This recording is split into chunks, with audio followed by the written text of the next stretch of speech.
What do you got? What do you know about acid house music? There's meant to be a drugs-related craze. Seems to be the most worrying thing. And where did you find that out? That was in the paper. Do you think it's anything to do with a certain religion, do you think? No, is it anything like that? No, it's more to do with a kind of a drug, isn't it? It's a drug. Yeah, well, those that take it ought to be ashamed of themselves. I presume they do frenzied dancing, that kind of thing. Probably out of control, not behaving like normally they would, because they're under the effects of the drug. I've just read about it in the newspapers that acid house music, I assumed it was something to do with the drug scene. It must affect the brain in some way. Unless it's just the music that does it. All them lights flashing don't do you any good either, do it? I wouldn't even go in the pub where them lights are. Oh, no. They drive you mad, don't they? It's one of the biggest. Now remember, oh my God. Oh my God. That looks like a second plane. Terrible. I did not see a plane go in. That just exploded. We just saw another plane coming in from the side. You did. That was out of Yes, and that's the second explosion. You could see the plane come in just from the right-hand side of the screen. So this looks like it is some sort of a concerted arriving at the scene. Jim Friedel in Hoboken said it appeared to bank sharply and smash directly, perhaps purposefully, into, oh my goodness, oh God, there's another one. Oh my goodness, there's another one. It seems to be on purpose. Oh my goodness, now it's obvious, I think, that there's a second plane just. Okay. Where do you get your knowledge from? How much time do you have in a pilot? There's another. Oh no. Okay. Explosion. Explosions, multiple explosions, ladies and gentlemen. We just saw another explosion. Obviously. We're just watching it again. It's the first time. This is the other tower, ladies and gentlemen. Another explosion at tower number 2 of the World Trade Center just happened live on our air. You're over in Chelsea. Did you hear the explosion from your position? Yes, we did. As a matter of fact, we heard it, and because I was just like standing there, pretty much looking out the window, I didn't see what caused it or if there was an impact. So you have no idea right now? There's another one. Another plane just hit. Right. Oh my gosh! Another plane has just hit. It hit another building. Flew right into the middle of it. Explosion. My God! It's right in the middle of the building. This one into the East Tower. Yes. Yes. Right in the middle of the building. And right now.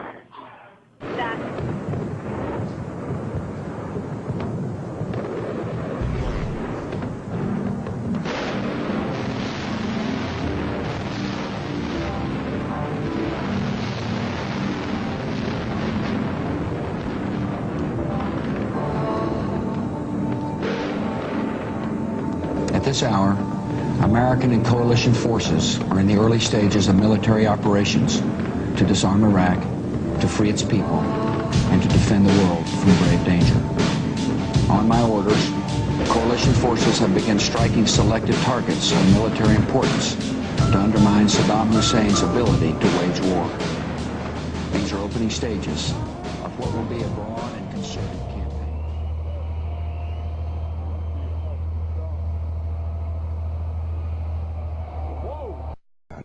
You were both in Skull and Bones, the secret society.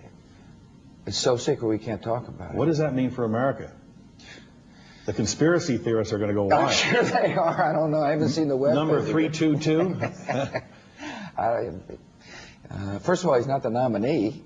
And, look, I look forward... Are you prepared to lose? No, I'm not going to lose. We have before us the opportunity to forge for ourselves and for future generations a new world order, a world where the rule of law, not the law of the jungle, governs the conduct of nations. When we are successful, and we will be, we have a real chance at this new world order, an order in which a credible United Nations can use its peacekeeping role to fulfill the promise and vision of the UN's founders. What is at stake is more than one small country. It is a big idea, a new world order, where diverse nations are drawn together in common cause to achieve the universal aspirations of mankind: peace and security, freedom, and the rule of law. Out of these troubled times, our fifth objective, a new world order, can emerge. That out of what will be seen as the greatest restructuring of the global economy, perhaps one even greater than at the time of the Industrial Revolution, a new world order was created. As a whole. And 200 years ago, a famous British Foreign Secretary said that the new world had been called into existence to redress the balance of the old. In 1990, another old world ended, dominated by the Cold War, and people talked then, in 1990, of a new world order. This is Sky News with Paula Middlehurst. Well, there have been extraordinary scenes in Berlin tonight as thousands of people gathered to hear Barack Obama deliver key foreign policy speech on his current European tour. The Democratic presidential hopeful laid out his vision for America's place in a new world order, saying he was speaking as a proud citizen of the United States and a fellow citizen of the world. We know when we add up all those inches, that's gonna make the fucking difference between winning and losing. Between living and dying. I'll tell you this, in any fight, it's the guy who's willing to die who's gonna win that inch.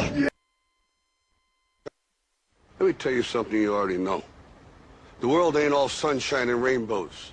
It's a very mean and nasty place, and I don't care how tough you are, it will beat you to your knees and keep you there permanently if you let it. You, me, or nobody is gonna hit as hard as life. But it ain't about how hard you hit. It's about how hard you can get hit and keep moving forward. How much you can take and keep moving forward. That's how winning is done. Now, if you know what you're worth, now go out and get what you're worth. But you gotta be willing to take the hits and not pointing fingers saying you ain't where you want to be because of him or her or anybody. Cowards do that, and that ain't you. You're better than that.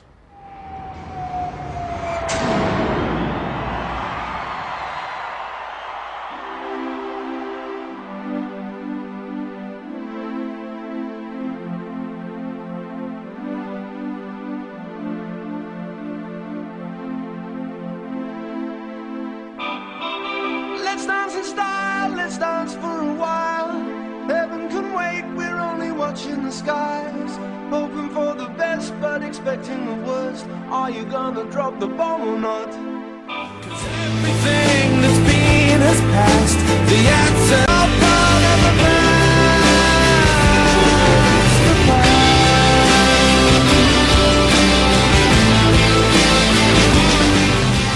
Now, 60 years ago, Germany's Nazi government conducted a genetic engineering program to create a master Aryan race. Thousands of children were born out of the Lebensborn experiment, and at a reunion this weekend, 30 of them have been looking for answers to their secret past. The man who founded the OSS and led it through the Second World War was one of the most remarkable figures of 20th century intelligence, Major General William Donovan, also known as Wild Bill. In July 1941, Roosevelt appointed Donovan director of a new agency to collect foreign intelligence. He was given the title Coordinator of Information. But FBI Director J. Edgar Hoover feared that Donovan wanted to head a super agency that would control all intelligence. In June 1942, President Roosevelt authorized the creation of a new intelligence agency, the OSS, or Office of Strategic Services. It would be placed under the U.S. Joint Chiefs of Staff and led by William Donovan. The secret government has no constitution.